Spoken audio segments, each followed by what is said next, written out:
Australia had no national currency of its own design until 1966. For 140 years, the money in an Australian's pocket was just a copy of Britain's. Same names, same clumsy math, same king or queen on every coin. Then, on a single Monday in February, the entire country switched its money system overnight.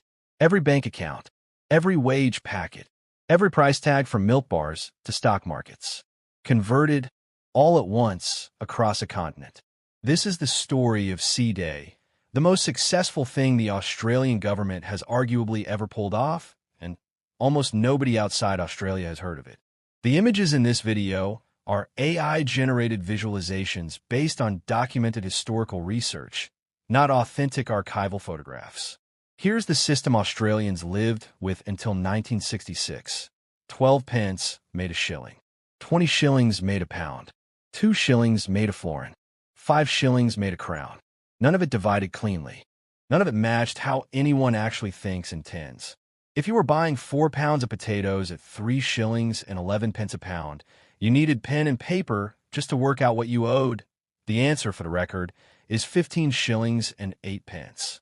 Every shopkeeper, every schoolchild, every bank clerk in the country did this kind of arithmetic by hand every single day for generations.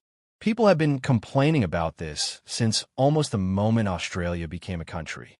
A decimal currency select committee was actually formed back in 1901, the same year as Federation, specifically because the pound-shilling pence system was already considered cumbersome.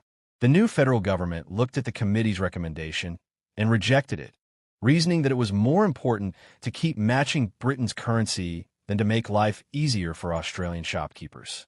In the 1930s, the idea came up again.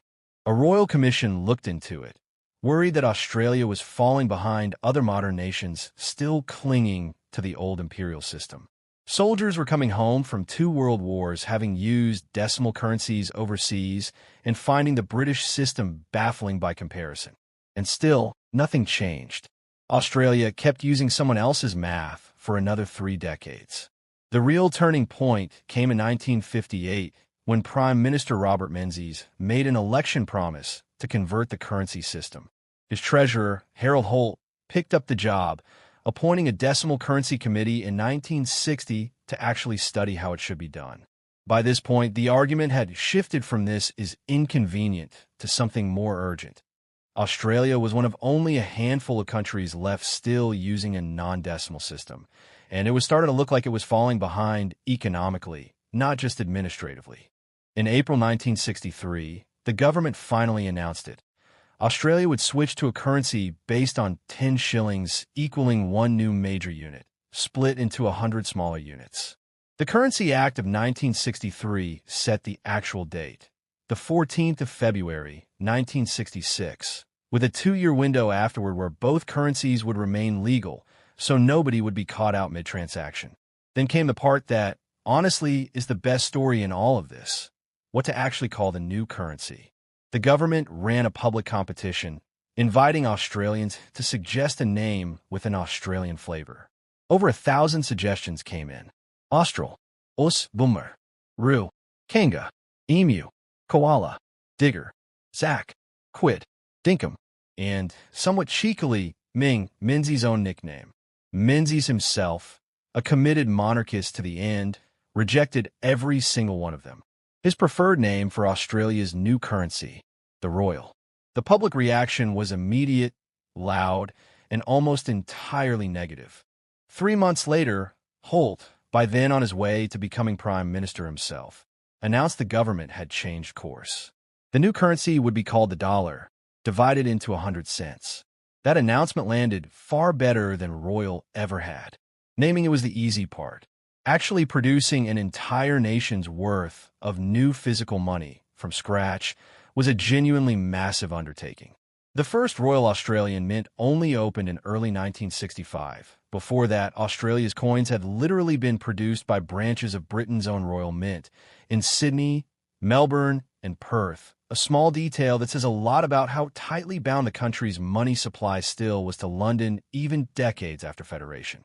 Designer Stuart Devlin was given the job of the new coins, the 1, 2, 5, 10, 20, and 50-cent pieces, each one keeping Queen Elizabeth II on the front, but putting distinctly Australian wildlife on the back for the first time. Kangaroos, platypuses, echidnas, lyrebirds. Gordon Andrews designed the new banknotes, with concept designs accepted in April 1964. Over the following year, the Reserve Bank's own printing branch produced almost 153 million new banknotes, enough to replace the currency of an entire country in one go. The most striking of the new notes, the $1 bill, carried Aboriginal artist David Melange's artwork depicting the mortuary feast of one of his people's creation ancestors, a genuinely significant piece of Australian identity to put on the country's most common note. Though notably, Melange himself wasn't consulted or credited at the time. That recognition came later. And then there was the logistics problem. How do you get an entire replacement currency to 5,000 bank branches across a continent without anyone finding out early or anything going wrong? In the 3 months before C-Day, semi-trailers loaded with the new money were escorted across the country by hand-picked, armed police. Banks closed 4 days early just to convert their internal systems and machinery, and to receive their shipments in secret. The government knew that swapping the money itself wasn't enough. An entire population had to actually understand how to use it, and fast. What followed was one of the most extensive public education campaigns in Australian history. Beginning in April 1965, television screens across the country were taken over nightly by an animated character named Dollar Bill, singing a jingle set to the tune of the old bush ballad, Click Go the Shears.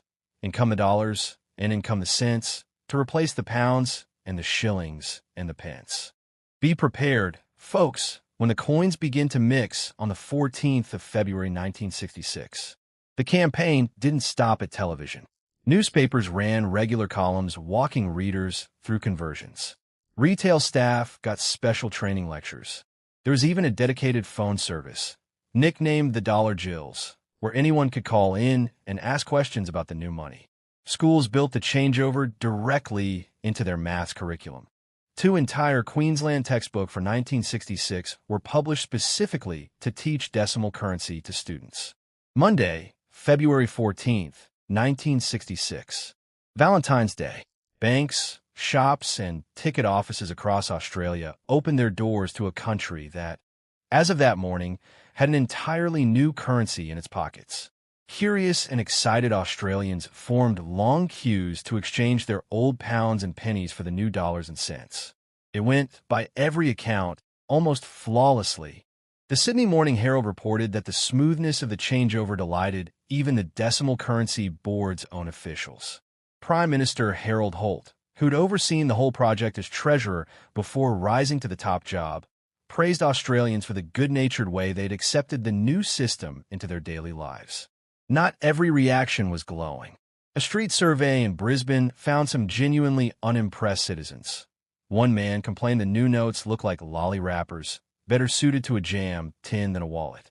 And the changeover produced at least one unfortunate footnote.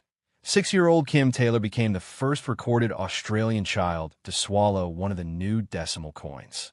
For the next 2 years, both currencies remained legal side by side, with the government fixing the exchange rate at £1 equal to $2, so nobody lost money in the shuffle.